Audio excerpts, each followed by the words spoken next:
देख रहे हैं देश प्रदेश खबर।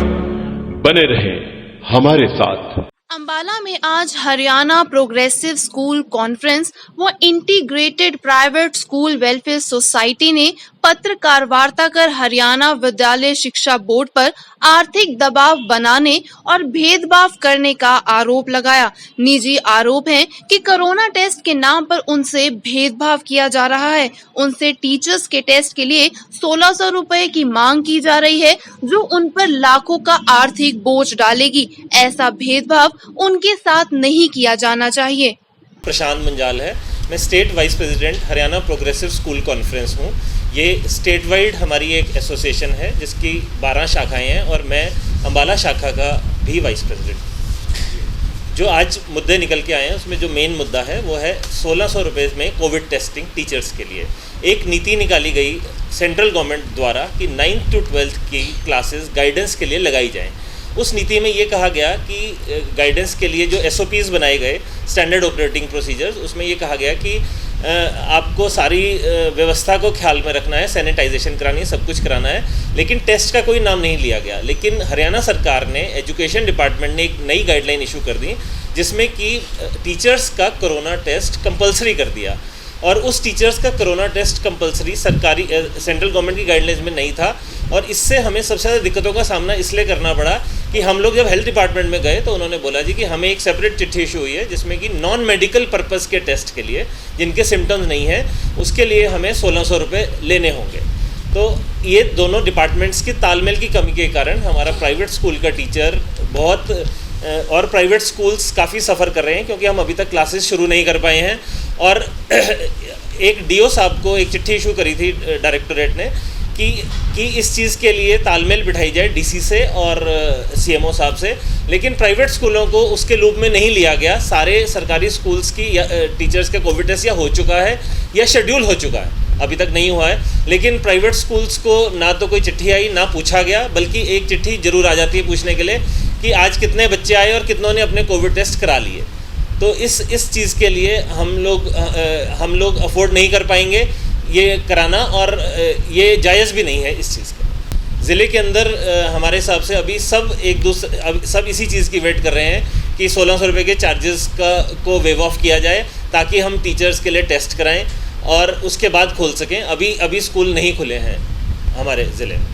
जी, गाइडेंस के लिए सिर्फ सैनिटाइजेशन की गाइडलाइंस आई हैं जो कि नॉर्मल गाइडलाइंस पहले भी चल रही हैं।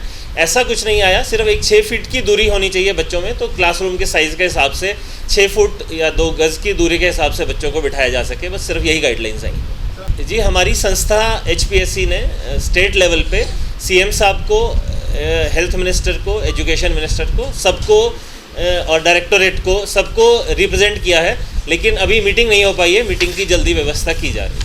निजी स्कूल का कहना है कि 2018 में हरियाणा विद्यालय शिक्षा बोर्ड ने विद्यालयों से 8वीं तक की बोर्ड की कक्षाओं के लिए 8000 रुपए एफिलिएशन फीस के नाम पर लिए थे, जबकि बोर्ड का एग्जाम तब नहीं हुआ था।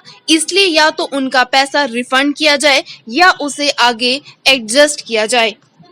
बोर्ड के एग्ज़ाम्स को लेकर 7 अक्टूबर तक एफिलिएशन फ़ीस जमा कराने की बात जो है हरियाणा विद्यालय शिक्षा बोर्ड ने जो है लेटर जारी किया है, उसमें हमें जो आपत्ति इस समय आ रही है, सबसे पहले तो 8000 रुपया जो फ़ीस मांगी जा रही है जो 8वीं तक के स्कूल हैं एफिलिएशन के नाम पर। मैं आपको बता दूं कि पहले भी 2018 में 8-8 हज़ार रुपया पर स्कूल जो है वो जमा करवाए गए थे एफिलिएशन के नाम पर, मगर बोर्ड एग्ज़ाम उस समय भी नहीं हुए थे और ना ही वो पैसा हमें रिफ़ंड करवाया गया। अगर हम न्यू एजुकेशन पॉलिसी की बात करें तो न्यू एजुकेशन पॉलिसी जो सेंटर द्वारा निकाली गई है उसमें 8वीं और 10वीं दोनों बोर्ड ख़त्म कर दिए गए हैं। फिर क्यों हरियाणा शिक्षा बोर्ड भिवानी जो 8वीं के बोर्ड का जो प्रोसेस है वो फिर से क्यों शुरू कर रहा है? और अगर उन्होंने शुरू करना भी है तो वो 8000 रुपये जो पहले फ़ीस हमने भरी थी उसी फ़ीस को दोबारा क्यों नहीं एडजस्ट किया जाता, क्योंकि वही स्कूल हैं।